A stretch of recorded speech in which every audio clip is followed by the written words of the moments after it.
French president said that we are not over with this threat. In a sense, we have been fearing such an attack for some time. We have hundreds of young French who have come to Syria or to Yemen, who have been military trained. So we have thousands of youngs who are radicalized. So at any moment, we were fearing that somebody could go, we say in French, through the net. And it happened. Welcome back. I'm Marissa Semkiw. That was Gerard Arad, the French ambassador to the United States, who said that France feared a terrorist attack at any moment, and then it happened. It is no question that the terrorist attacks in France have sparked fear in the West, leaving people questioning when and where the next attack will happen. As many as 6 terrorist suspects may still be on the loose in France. Those are terrorist suspects affiliated with the Charlie Hebdo attacks, and the manhunt is on to find them. Sun News contributor Simon Kent joins me now from London, England studio. Simon, let me start by asking you what the mood is like in London. I know we've reported before there are more British Muslims fighting with the Islamic State than there are fighting with their own armed services. So what is the mood like in Europe and specifically in Britain? Well, here in London, let me tell you that the mood is one of quiet caution. People are told to not be alarmed, but be cautious, to be aware. And just this afternoon, we had a really interesting statement by David Cameron, the British Prime Minister, where he actually said, and he warned about the dangers of Islamic terrorism. And that's the first time we've really heard those words uttered in Europe, because no one else will really come out and say those words. But David Cameron did, because I think he knows, he's seen terror on the streets of London, and he's seen it happen in the past. And I think he would be critically aware of how much is at stake here. Now this bloody war has been visited not just on the UK, but now on the streets of Paris. What do you think the reluctance is on the part of Angela Merkel or Francois Hollande to use those words because they matter? What is their reluctance? I think they just want to keep it all touchy-feely, and they want to keep it all hail fellow well met and bring everyone into the net. But I think there's some people, radical jihadists, Muslim jihadists, who really just want to visit as much pain and horror on the peoples of Europe as they can. We've seen that already. Today, Angela Merkel was in Berlin. She was at an interfaith meeting at the Brandenburg Gate, which is all very well. And yes, you reach out to people of other faiths, but not so far away in Dresden, there was a march as well by a new group that is virulently opposed to violent Islamic terrorism and the Islamization of Europe, as they call it, Pegida.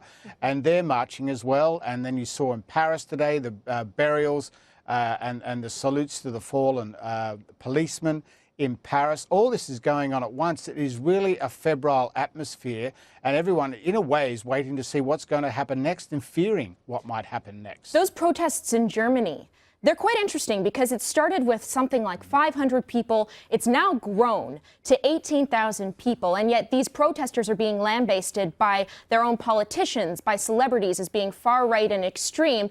But they're out there and they're protesting the Islamization of Europe. And part of the problem that we've been hearing about, Simon, is that there are these no-go zones in France, something like 750 of them. They exist in Europe, they exist in Britain, and there's no conversation about what really to do with them. What is happening with those no-go zones? Well, there are some parts of London, small parts of London that have a heavy population of local Muslims, and they're very anti-outsiders and people coming in. This is not a widespread phenomenon, but it does exist in some parts of London.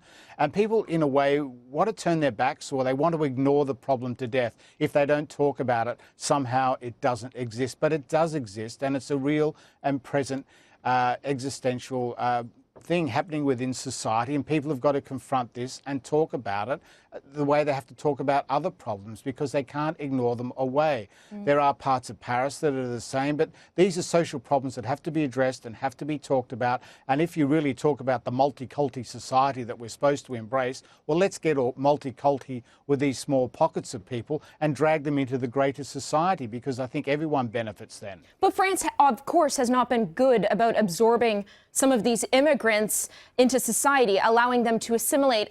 And I guess the question I have have is we don't really see these self-made ghettos, these no-go zones in the United States or in Canada, but they're so prevalent in Europe. Why is that?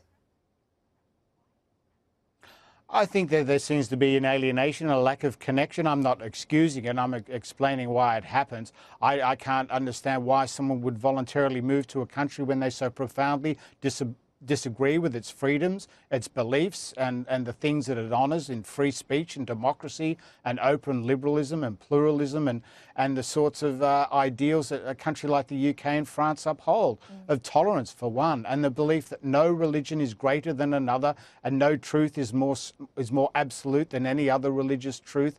Everyone should be looking to tolerate and understand and rub along together like these societies have for so long. That's changing now. The dynamic is changing. Some groups are setting themselves apart. And when I say some groups, I think we all know what I'm saying. There are some hardcore Islamic radicals who want to set their society apart, and it's tearing apart the very societies that they've sought to join. In the aftermath, there's been a broader discussion about the Karachi brothers. They were stopped.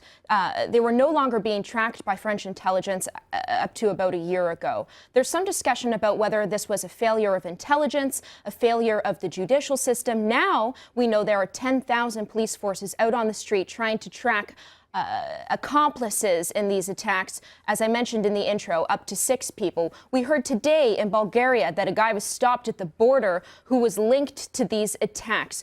Do you think they're taking it more seriously, or are you concerned that we may see yet another potentially failure of intelligence or whatever it may be? I don't think anyone could accuse the security forces of taking these threats lightly, but let's look at it this way. A terrorist only has to get lucky once to be successful. Police and security forces have to be lucky 365 days a year if they want to prevent a massacre. That statistically is not going to happen. At some stage, somebody's going to go and slip through the net, and security and forces want to make sure they can minimise that or get to them before they do. The Brits, through MI5 and MI6 and Scotland Yard, have a great record so far of preventing these atrocities happening, but sometimes things happen and people slip through the net, and the things that we saw at Charlie Hebdo will happen.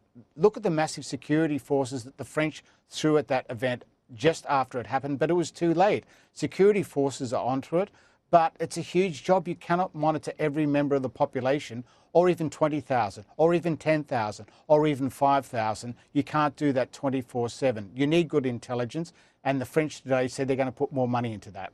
So very quickly, in the last 30 seconds I have left with you, apart from intelligence, of course, that's incredibly important in tracking this. Also, the message that's being sent from our leaders, the political correctness of it all. What needs to happen to ensure that we defeat this enemy?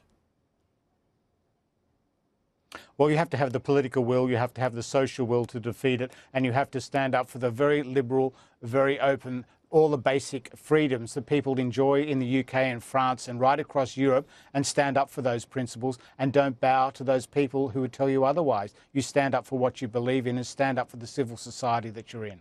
Simon, it was great to see you. Thanks for joining me. For more of these stories and videos, check out our website, sunnewsnetwork.ca.